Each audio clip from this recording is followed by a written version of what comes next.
भगवान देवाधिदेव महादेव को जल चढ़ाते हैं। उसके 5 अलग अलग तरीके हैं। बहुत सावधानी से सुनना कथा, आपकी और हमारी जिंदगी की सार्थकता को सिद्ध करने वाली कथा। आज पंजाब की इस पवित्र भूमि पर अगर यह प्रसंग निकला है तो इसको आप अगर सुनेंगे तो आपका जीवन सार्थक होगा। शिव जी को 5 तरह से जल चढ़ाने का तरीका है।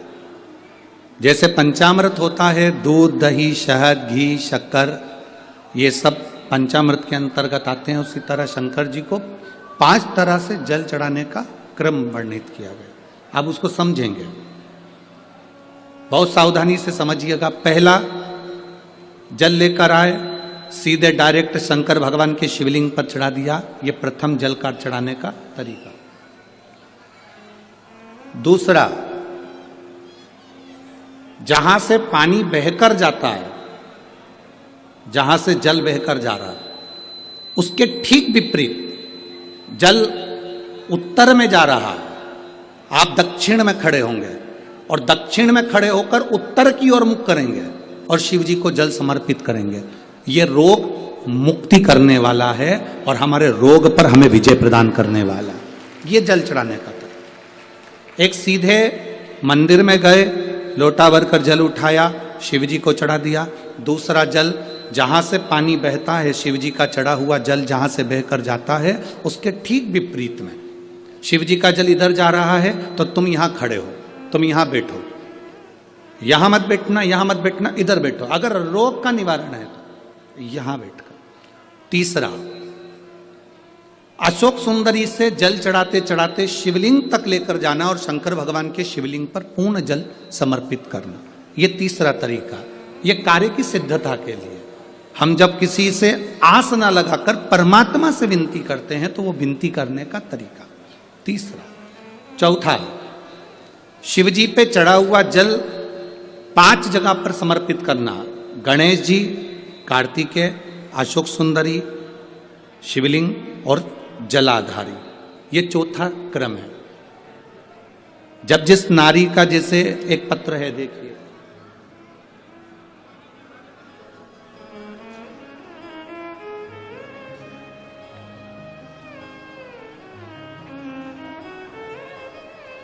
मेरा नाम मोनिका है, मेरे पति का नाम संजय सिंह है।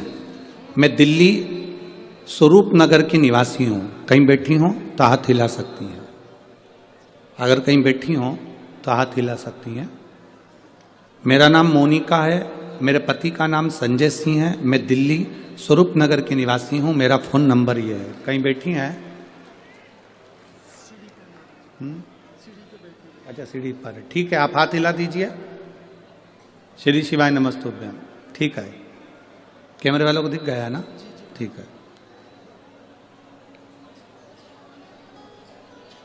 भोले बाबा की कृपा का मैं क्या वर्णन करूं गुरुदेव।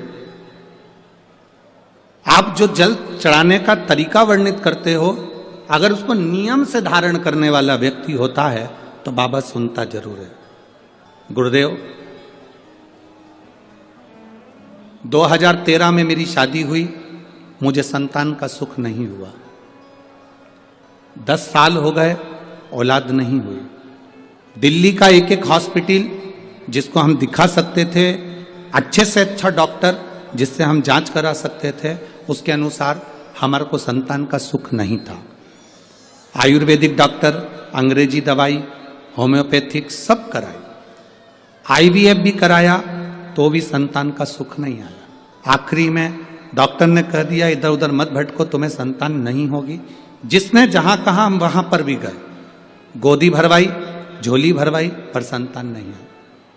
गुरुदेव, मेरे बाबा की कृपा किसको कहते हैं? आपने बेलपत्री के वृक्ष के नीचे जल चढ़ाना, उसमें से जल बचाकर शिव जी को समर्पित करना, सफेद आंकड़े की जड़ का प्रयोग करना, ये बताया था। और मेरे बाबा की कृपा से मेरा गर्भ ठेरा। मेरे बाबा ने मुझे आज 10 साल के बाद औलाद दी है। मैं उसको यहाँ प्रणाम कराने के लिए लेकर आई हूँ, उसको नमन कराने के लिए लाई। बच्चा लाए हैं क्या साथ में? बाबू को लाए हैं क्या?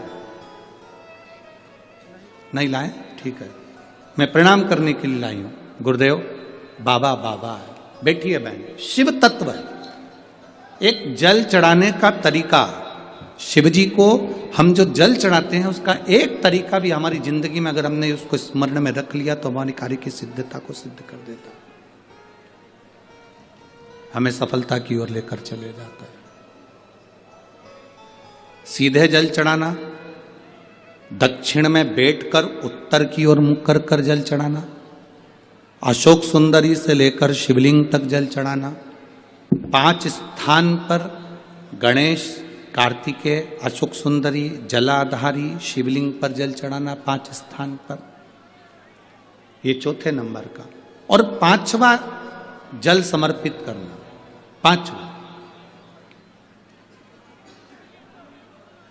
5वें नंबर का जल।